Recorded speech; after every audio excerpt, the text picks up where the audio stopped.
Hello student, मैं सरिता स्वागत करती हूँ आज की क्लास में। आज हम हिंदी भाषा के अंतर्गत अध्ययन करेंगे हिंदी की वर्णमाला, स्वर और व्यंजन पर। इसमें से सभी प्रतियोगी परीक्षाओं में प्रश्न पूछे जाते हैं। वर्ण वर्ण किसे कहते हैं? वर्ण उस मूल ध्वनि को कहते हैं जिसके खंड या टुकड़े नहीं किए जा सकते हैं। देखिए, इंग्लिश में भी वर्ण होते हैं, उनको क्या कहते हैं, मतलब अल्फ़ाबेट्स कहते हैं, जिनकी संख्या कितनी होती है? 26 होती है। वर्ण भाषा की सबसे छोटी इकाई है। इसके और खंड नहीं किए जा सकते हैं, जैसे आ, ई, व इसे लिखा जाएगा च, क, ख इत्यादि। इसके क्या है? खंड नहीं किए जा सकते। जैसे राम में 4 मूल ध्वनियां हैं जिसके खंड नहीं किए जा सकते।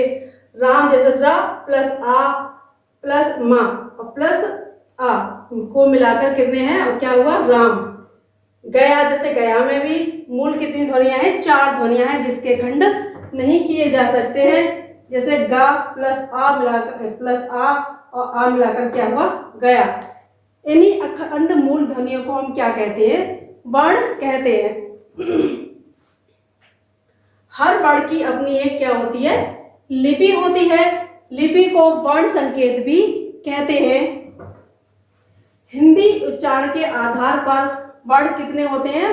44 होते हैं, जिसमें 11 स्वर होते हैं और 33 व्यंजन होते हैं। जबकि लेखन के आधार पर वर्ण कितने होते हैं?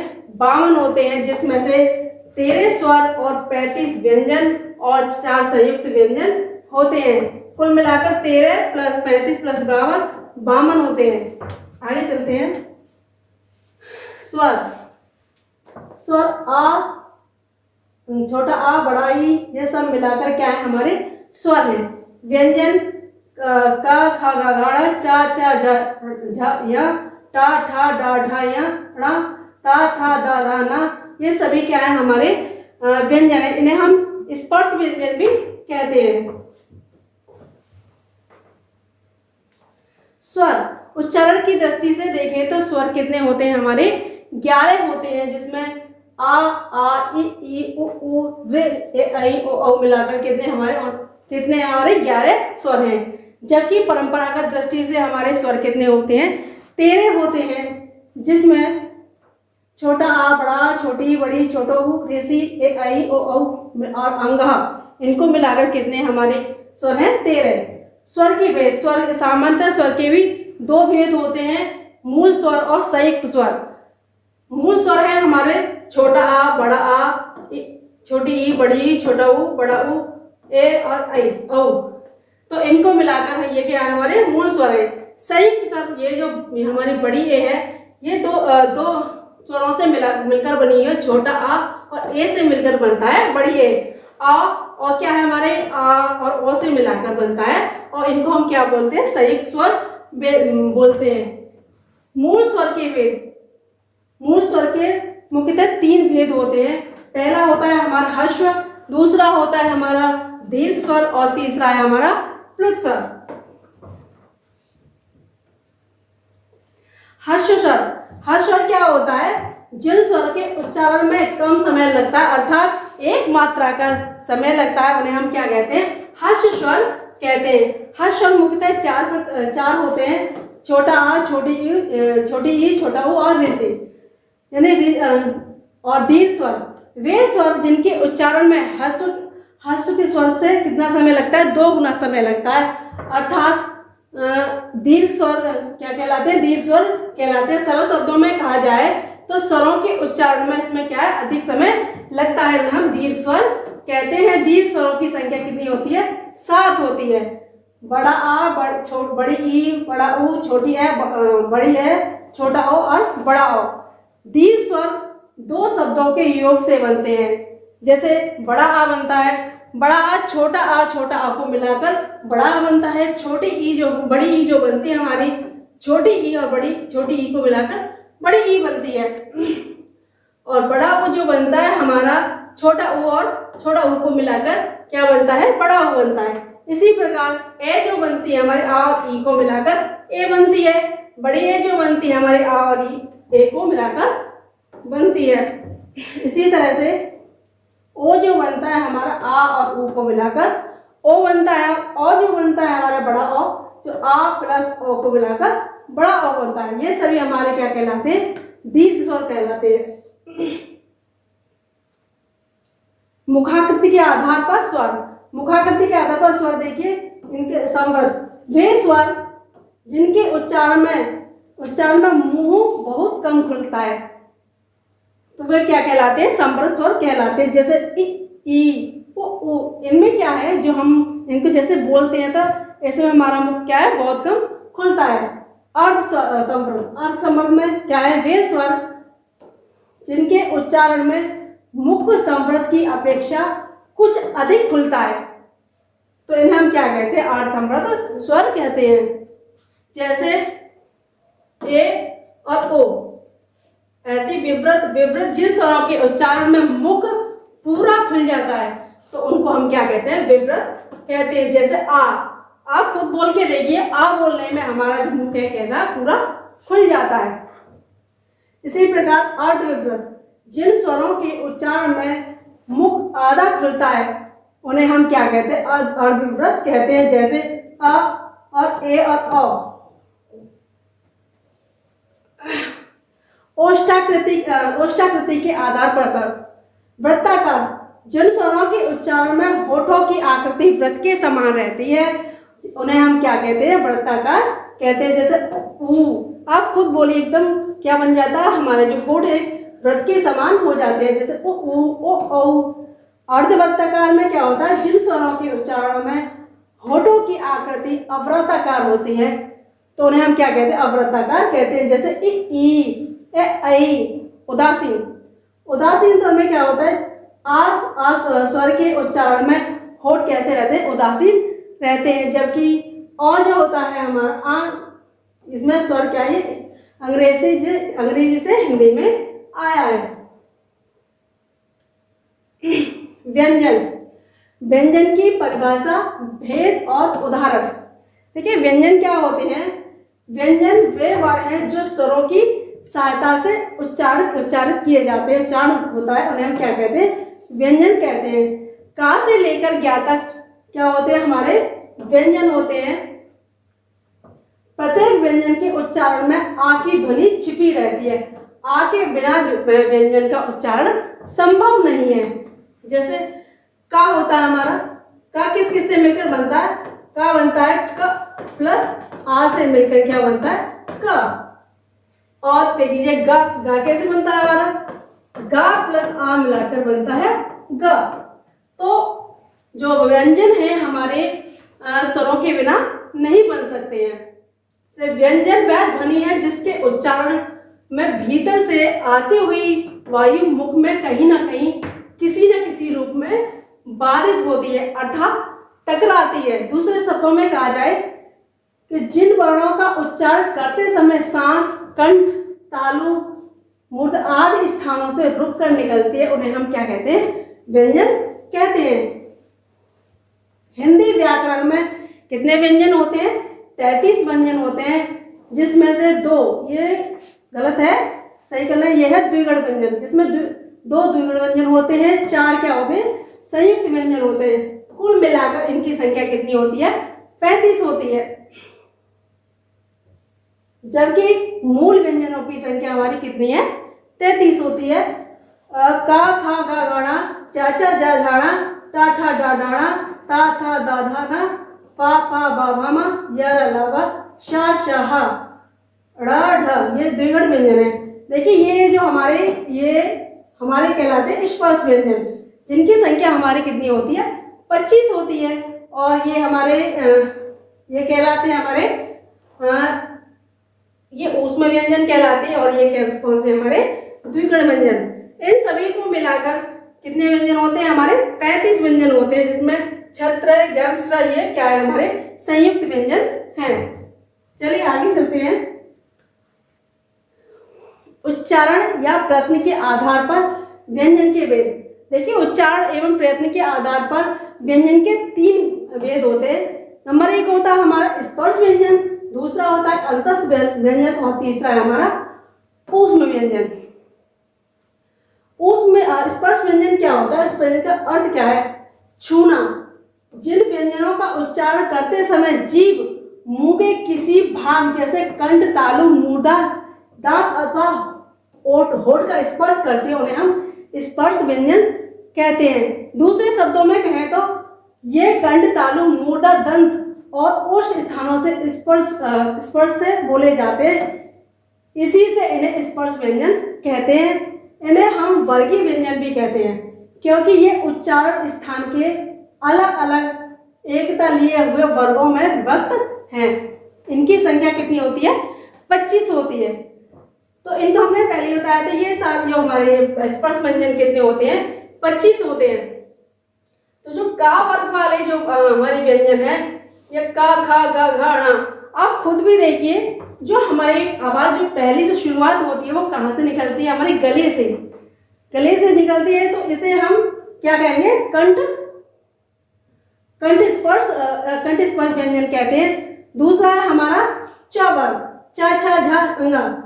ये क्या? दूसरी जो आगे जैसे आवाज हमारी आगे बढ़ती है वो कहाँ से निकलती है? तालु को टकरा करके निकलती है, तो इन्हें हम कहते हैं तालव्य स्पर्श व्यंजन।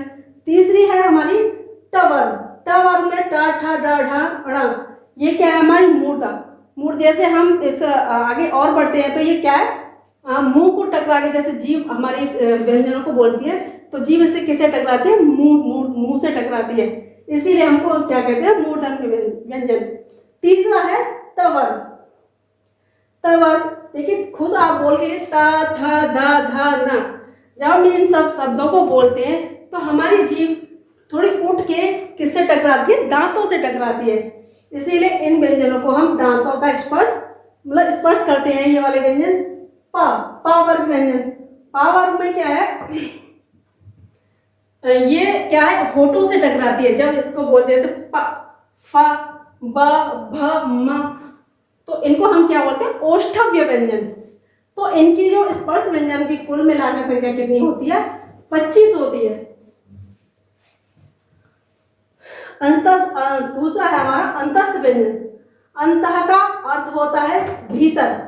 उच्चारण के समय जो व्यंजन मुंह के भीतर ही रहे उन्हें हम अंतस्थ व्यंजन कहते हैं। अंतस्थ का मतलब बीच में, स्तंभ स्थित। इन व्यंजनों का उच्चारण स्वर तथा व्यंजन के मध्य का सा होता है। उच्चारण के समय जो जीवा होती है हमारे मुख्य किसी भाग को स्पर्श नहीं करती है, यानी इनको जब हम बोलते हैं तो हमारी जीवा क्या करती है? कोई भी भाग मूर्धा या कंठ को किसी को भी क्या नहीं करती? स्पर्श नहीं करती है। जैसे य, र, ल, व, इनका उच्चारण जीभ, तालु, दांत, होठों को के परस्पर सटाने से होता है, यानी ये आपस में टकराती नहीं है, क्या होती है? स्पर्श करती है, किंतु कहीं भी पूर्ण रूप से स्पर्श नहीं करती। अतः ये चारों क्या है? हमारे अंतस्थ या अर्ध स्वर व्यंजन कहलाते हैं। जैसे ये है य, र, ल, व। तीसरा है हमारा ऊष्म व्यंजन। ऊष्म व्यंजन जैसा कि इससे ही मालूम पड़ रहा है कि ऊष्मा मतलब जो जैसे हम बोलते हैं किसी चीज को तो क्या हमारे गले से क्या निकलती है? अंदर से एक ऊष्मा निकलती है।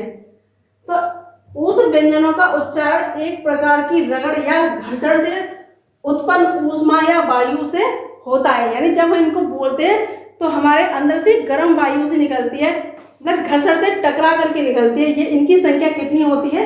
4 होती है। श, स, ह। आगे हमारा श्वास या प्राण की मात्रा के आधार पर व्यंजनों के 2 भेद होते हैं। पहला होता है हमारा अल्प प्राण और दूसरा होता है महाप्राण। अल्प प्राण में क्या होता है? जिनके उच्चारण में सीमित वायु निकलती है, यानी कम वायु निकलती है, उन्हें हम अल्प प्राण कहते हैं। ऐसी ध्वनियां ह रहित होती हैं। प्रत्येक वर्ग की पहली, तीसरी और 5वीं ध्वनियां क्या कहलाती है? हमारी अल्प प्राण कहलाती है, यानी इनको बोलने में मतलब प्राण जो है बहुत कम निकलते हैं। प्राण का मतलब होता है वायु। तो देखिए आप खुद भी बोलेंगे, देखिए क, ख, ग, घ, ण। तो इसमें जो हमारे अल्प प्राण हुआ क, ग और अण हुआ, ऐसे चावड़ में देखिए च, छ, ज, झ, ङ। तो इनको बोलने में इनका जो प्रत्येक वर्ग की पहली, तीसरी और पांचवी ध्वनियां क्या कहलाती है? हमारी अल्पप्राण कहलाती है। दूसरा है हमारा महाप्राण, जिनके उच्चारण में अपेक्षाकृत अधिक वायु निकलती है। ऐसी ध्वनियां कैसी होती है? हा युक्त होती है। यानी कि प्रत्येक वर्ग की पहली और प्रत्येक वर्ग की दूसरी और पांचवी ध्वनि क्या कहलाती है? हमारी महाप्राण कहलाती है। जैसे खा और दूसरी और पांचवी घा और अणा हमारी क्या है? हमारी महाप्राण है। इसमें है हमारी छा और ञ, ठा और अ, था और न, फा, दूसरी और पांचवी, हाँ सही तो है। ये हमारी क्या कहलाती है? महाप्राण कहलाती है। आगे है स्वर तंत्रियों में उत्पन्न कंपन के आधार पर व्यंजन कौन कौन से होते हैं? घोष और अघोष। घोष को हम संघोष के नाम से भी जानते हैं। जिन ध्वनियों के उच्चारण के समय स्वर तंत्रियां एक दूसरे से के निकट होती हैं, उन्हें हम निश्वास वायु निकलने में उसमें क्या होता है? कंपन हो। प्रत्येक वर्ग की अंतिम तीन ध्वनियां क्या कहलाती है? हमारी संघोष या घोष कहलाती है। जैसे ग, घ और ण, ये क्या है? हमारी घोष है। घोष तो मतलब घोष है ये। आगे चलते हैं हम अघोष, जिनके उच्चारण के समय स्वर तंत्रियों में कंपन ना हो। प्रत्येक वर्ग की प्रथम दो ध्वनियां क्या कहलाती है? हमारी अघोष कहलाती है। जैसे पहला है क वर्ग। क वर्ग में देखिए क और ख हमारी क्या है? अघोष है। च वर्ग में च और छ क्या है? हमारी अघोष ध्वनियां है। टा और ठा में ये है, सो टा वर्ग में, और ता वर्ग में ता और था है। पा वर्ग में पा और फा है। आगे चलते हैं संयुक्त व्यंजन। संयुक्त व्यंजन क्या होते हैं? जब दो अलग अलग व्यंजन संयुक्त होने पर अपना रूप बदल देते हैं तो वो क्या कहलाते हैं? संयुक्त व्यंजन कहलाते हैं। जैसे छ, त्र, श और ज्ञ। जिस तरह से आपको इंग्लिश में पढ़ा होगा, छ से क्या बनता है? के एस एच के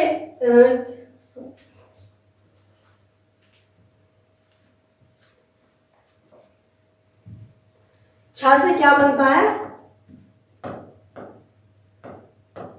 के एस एच। तो का से क्या, के से क्या बना? क, और शा से क्या बन गया? स। तो इसी तरह से देखो, का को ये बन गया, का से के बन गया, शा से एस एच बन गया। इसी तरह से त्र में ता और रा है, ज्ञा में जा और आ से बनकर बना है, और शा और रा से बना है। तो ये सभी हमारे संयुक्त व्यंजनों की संख्या कितनी होती है? 4 होती है। ठीक है, आगे चलते हैं अयग भाग। जिन वर्गों का उच्चार व्यंजनों के उच्चार की तरह स्वर की सहायता से होता है, परंतु इनके उच्चारण से पूर्व स्वर आता है, अतः स्वर व व्यंजनों के मध्य की स्थिति के कारण ही इनको हम अयोग भाग कहते हैं। जैसे अंग है, अंग है, अंग, यह आगे अनुस्वार। इनका उच्चारण करते समय वायु केवल नाक से निकलती है। जैसे रंग है, पंख है, शंख है, बहुत सारे वर्ड्स हैं। आगे अनुनासिक, इनका उच्चारण मुख और नासिका दोनों से मिलकर होता है। जैसे हंसना है, पाँच है, कांच है, और बहुत सारे वर्ड्स हैं। अगर आपको वीडियो पसंद आई हो तो चैनल को लाइक करें, सब्सक्राइब करें। धन्यवाद।